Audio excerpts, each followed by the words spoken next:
ओम नमो भगवते वासुदेवाय. तर आपण श्रीमद भागवत महापुराण पाहत आहोत आणि त्यातील हा आपला 5वा स्कंद.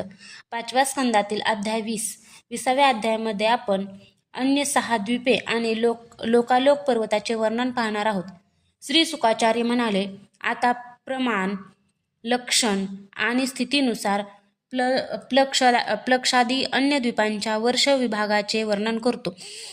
जसा मेरू पर्वत जम्बूद्वीपाने वेढलेला आहे, त्याचप्रमाणे जम्बूद्वीप सुद्धा आपल्या इतकेच परिणाम आणि विस्तार असलेल्या खाऱ्या पाण्याच्या समुद्राने वेढलेले आहे. खंदक ज्याप्रमाणे बाहेरून उपवनाने घेरलेला असतो, त्याचप्रमाणे क्षारसमुद्र सुद्धा आपल्यापेक्षा दुप्पट विस्तार असणाऱ्या प्लक्षद्वीपाने वेढलेला आहे.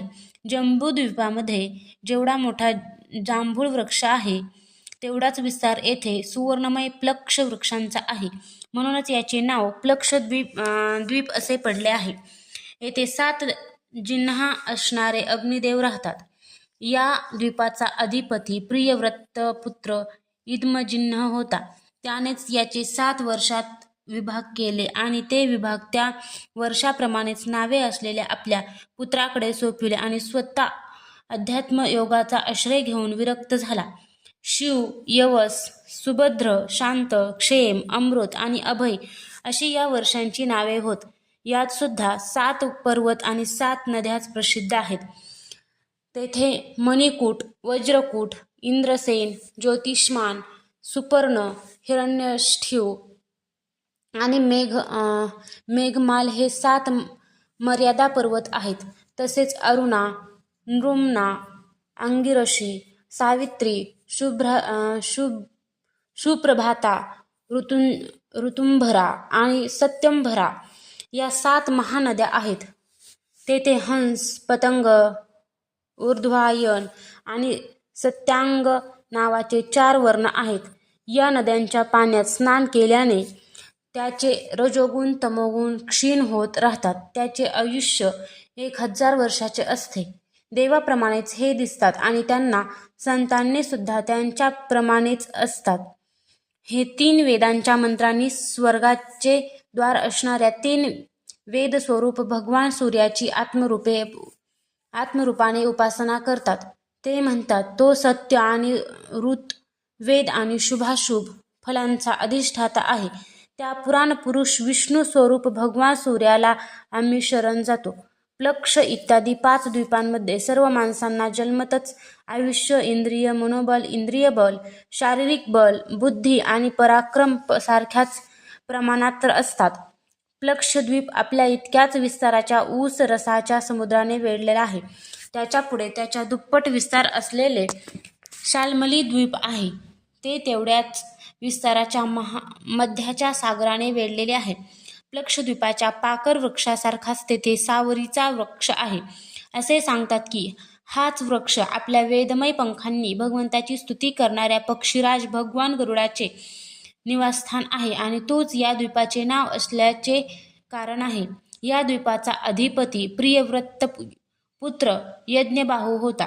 त्याने याचे सुरोचन, सोमनस्य, रमणक, देववर्ष, पारिभद्रा, आपायन आणि अविद्यात नावाचे 7 विभाग पाडले आणि हे याच नावाच्या आपल्या पुत्रांकडे सोपविले. यात सुद्धा 7 वर्षपर्यंत आणि 7च नद्या प्रसिद्ध आहेत. स्वरस, शतशृंग, वामदेव, कुंद, मुकुंद, पुष्पवर्ष आणि सहस्रश्रुती अशी पर्वतांची नावे आणि अनुमती, शिनीवाली, सरस्वती, कुहू, रजनी, नंदा आणि राका ही नद्यांची नावे होत. या वर्षात राहणारे श्रुतधर, वीर्यधर, वसुंधर आणि ईशनधर नावाचे 4 वर्ण वेदमय आत्मस्वरूप भगवान चंद्राची वेदमंत्रांची उपासना करतात.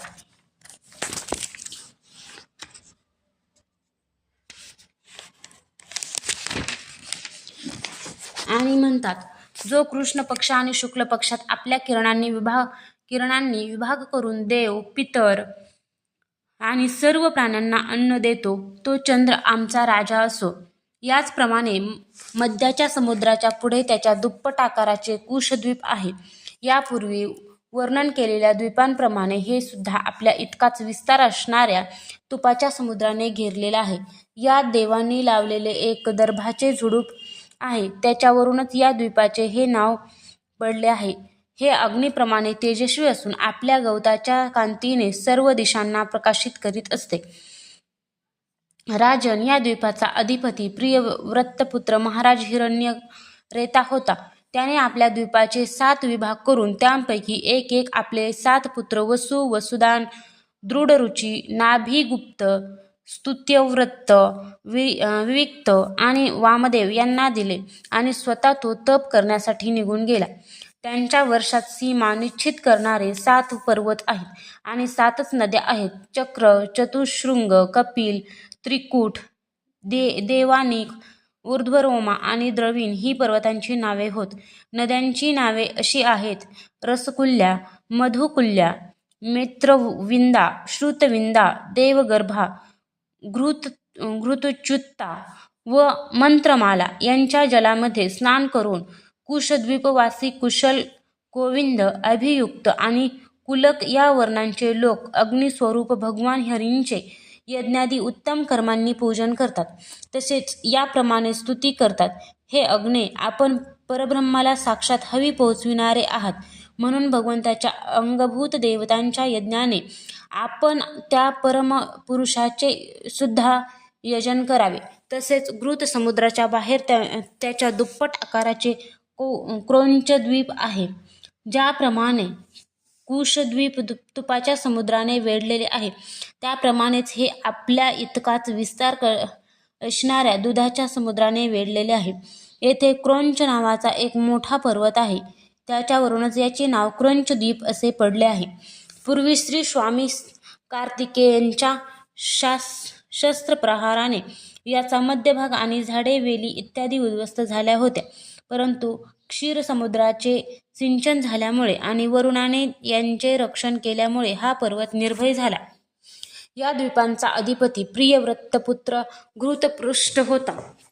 त्याने याचे 7 वर्षात विभाग करूनच त्यांच्यावर त्यांच्यासारखीच नावे असणाऱ्या आपल्या 7 उत्तराधिकारी पुत्रांना नियुक्त केले आणि स्वतः सर्व जीवांचे अंतरात्मा परम मंगलमय कीर्तिशाली भगवान श्रीहरींच्या पवित्र चरणकमलांना तो शरण गेला.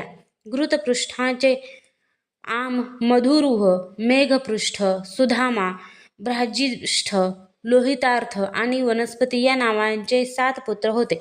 त्यांच्या वर्षांमध्ये सुद्धा 7 वर्ष पर्वत आणि 7च नद्या होत्या.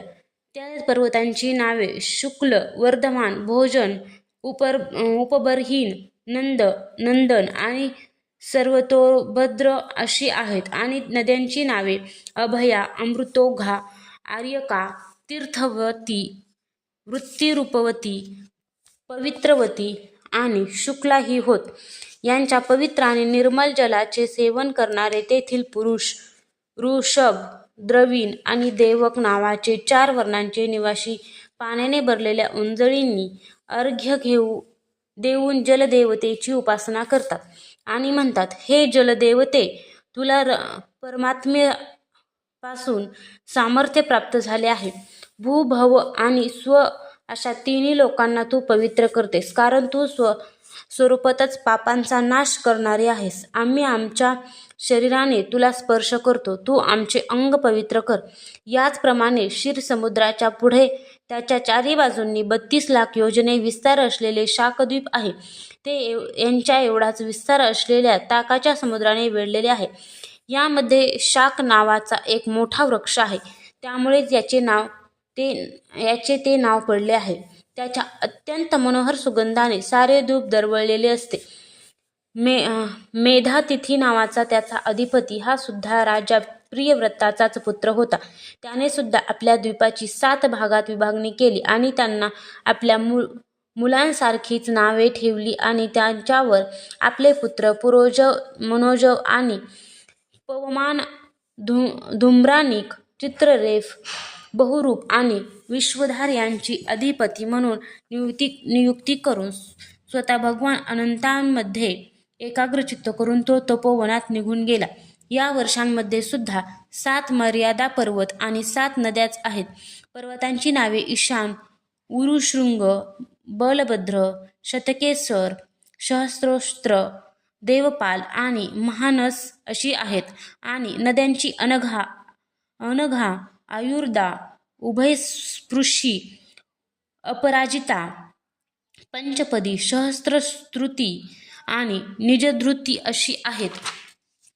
या वर्षातील ऋतव्रत, सत्यव्रत, दानव्रत आणि अनुव्रत नावांचे पुरुष प्राणायामाने आपले रजोगुण तमोगुण क्षीण करून महान समाधींच्या द्वारे वायुरूप श्रीहरींची आराधना करतात आणि याप्रमाणे त्यांची स्तुती करतात. जे प्राणादी वृत्तीरूप आपल्या ध्वजांसह प्राण्यांच्या शरीरात प्रवेश करून त्यांचे पालन करतात, तसेच संपूर्ण जग ज्यांच्या अधीन आहे ते अंतर्यामी वायुरूप साक्षात भगवानांचे रक्षण करत, त्याचप्रमाणे ताकाच्या समुद्रापुढे चारी बाजूंनी त्याच्या दुप्पट विस्तार असलेले पुष्करद्वीप आहे. ते चारही बाजूंनी आपल्या एवढाच विस्तार असलेल्या गोड्या पाण्याच्या समुद्राने वेढलेले आहे. तेथे अग्नीच्या ज्वालाप्रमाणे देदीप्यमान लाखो सुवर्णमी पाकळ्या असलेले एक अत्यंत मोठे कमळ आहे. ते ब्रह्मदेवाचे आसन मानले जाते. या द्वीपांच्या मधोमध त्यांच्या पूर्व आणि पश्चिम भागाकडील वर्षांच्या मर्यादा निश्चित करणारा मानसोत्तर नावाचा एक पर्वत आहे. हा 10,000 योजने उंच आणि तितक्याच लांबीचा आहे. त्याच्यावर चारी दिशांना इंद्रादी लोकपालांची 4 नगरे आहेत. सूर्यांच्या रथांचे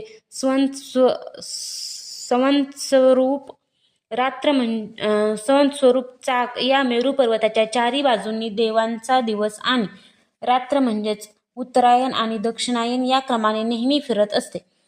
या द्वीपाचा अधिपती प्रियव्रतपुत्र वितिहोत्र हा सुद्धा आपले पुत्र रमणक आणि धातकी यांना दोन्ही वर्षाचा अधिपती नेमून स्वतः आपल्या थोरल्या भावांप्रमाणे भगवत सेवेमध्ये तत्पर राहू लागला. तेथील रहिवासी ब्रह्मरूप भगवान श्रीहरींची ब्रह्मसालोक्याची प्राप्ती करून देणाऱ्या कर्मांनी आराधना करीत याप्रमाणे स्तुती करतात. जे साक्षात कर्मफलरूप आहेत आणि एक परमेश्वर हीच ज्यांची पूर्ण स्थिती आहे, तसेच ज्यांची सर्व लोक पूजा करतात. ब्रह्मज्ञानाच्या साधनरूप अशा त्या अद्वितीय आणि शांत स्वरूप ब्रह्ममूर्ती भगवंतांना माझा नमस्कार असो. श्री सुख म्हणतात, याच्या पुढे लोकालोक नावाचा पर्वत आहे. तो प्रकाशित आणि अप्रकाशित प्रदेशांच्या मध्यभागी त्यांचे विभाग पाडण्यासाठी केला आहे. मेरू पर्वतापासून मानसोत्तर पर्वतापर्यंत जेवढे अंतर आहे तेवढीच जमीन शुद्धोदक समुद्राच्या पलीकडील बाजूला आहे. त्याच्या पुढे सुवर्णमयी भूमी आहे. ती आरशाप्रमाणे स्वच्छ आहे. तेथे पडलेली कोणतीही वस्तू पुन्हा मिळत नाही. म्हणून देवांव्यतिरिक्त अन्य कोणी प्राणी येथे राहत नाही. सूर्य इत्यादींनी प्रकाशित आणि अप्रकाशित भूभागांच्या मधोमध हा पर्वत असल्याने त्याचे लोकालोक हे नाव पडले आहे. परमेश्वराने याला त्रिलोक्याच्या बाहेर त्याच्या चारी बाजूंना सीमा म्हणून ठेवले आहे. हा इतका उंच आणि लांब आहे की याच्या एका बाजूला पडलेली तिन्ही लोकांना प्रकाशित करणाऱ्या सूर्यापासून तो ध्रुवापर्यंत सर्व ज्योतिर्मंडलांची किरणे दुसऱ्या बाजूला जाऊ शकत नाहीत. प्रमाण, लक्षण आणि स्थिती यांना अनुसरून विद्वानांनी संपूर्ण लोकांचा एवढाच विस्तार सांगितला आहे. हा सर्व भूभाग 50 कोटी योजने आहे. हा लोकालोकपर्यंत त्याच्या 1/4 म्हणजेच 12.5 कोटी योजने आहे. सर्व जगाचे गुरु स्वयंभू श्री ब्रह्मदेवांनी संपूर्ण लोकांच्या संरक्षणासाठी याच्या चारी दिशांना ऋषभ, पुष्करचूड, वामन आणि अपराजित नावांचे 4 हत्ती नेमले आहेत. या दिग्गजांची आणि आपल्या अंशस्वरूप इंद्रादी लोकपालांच्या विविध शक्तींची वृद्धी व्हावी, तसेच सर्व लोकांच्या कल्याणासाठी सर्वश्रेष्ठ ऐश्वर्याचे अधिपती सर्वांतर्यामी परमपुरुष श्रीहरी आपल्या विश्वक्सेनादी श्रेष्ठ पार्षदांसहित या पर्वतावर सर्व बाजूंनी विराजमान आहेत. धर्म, ज्ञान, वैराग्य आणि ऐश्वर इत्यादी 8 महासिद्धींनी संपन्न असे आपले विशुद्ध स्वरूप त्यांनी धारण केले आहे. त्यांच्या हातांमध्ये शंख, चक्र इत्यादी श्रेष्ठ आयुधे शोभून दिसत आहेत. अशा प्रकारे आपल्या योगमायेने रचलेल्या विविध लोकांची व्यवस्था ठेवण्यासाठी ते याच लीलामय रूपात कल्पाच्या अंतापर्यंत तेथे सगळीकडे राहतात. लोकालोक पर्वतांच्या आतील बाजूच्या भूभागाचा जेवढा विस्तार सांगितला आहे तेवढाच विस्तार लोकालोक पर्वतांच्या बाहेरील बाजूस असणाऱ्या अलोक पर्वतांचा आहे. त्याच्यापुढे केवळ योगेश्वराचीच उत्तम गती आहे असे सांगतात. स्वर्ग आणि पृथ्वीच्या मध्ये जे ब्रह्मांडांचे केंद्र आहे तेथेच सूर्य आणि ब्रह्मांडगोल यांच्यामध्ये सर्व बाजूंनी 25 कोटी योजने अंतर आहे. सूर्य या मृत चेतन अंडामध्ये वेराज रूपाने विराजमान आहे, म्हणूनच याचे नाव मार्तंड असे पडले आहे. हा हिरण्यमय ब्रह्मांडापासून प्रकट झाला आहे, म्हणून याला हिरण्यगर्भ असेही म्हटले जाते. सूर्याच्या द्वाराच दिशा, आकाश, अंतरिक्ष, भूलोक, स्वर्ग आणि मोक्षाचे प्रदेश, नरक आणि रसातल तसेच अन्य सर्व भागांची विभागणी होते. सूर्यच देव, पशु, पक्षी, मनुष्य, सरपटणारे प्राणी आणि वेली, वृक्ष इत्यादी सर्व जीवसमूहाचा आत्मा आहे. आत्मा आणि नेत्रेंद्रियांचा अधिष्ठाता आहे. अध्याय 20 समाप्त.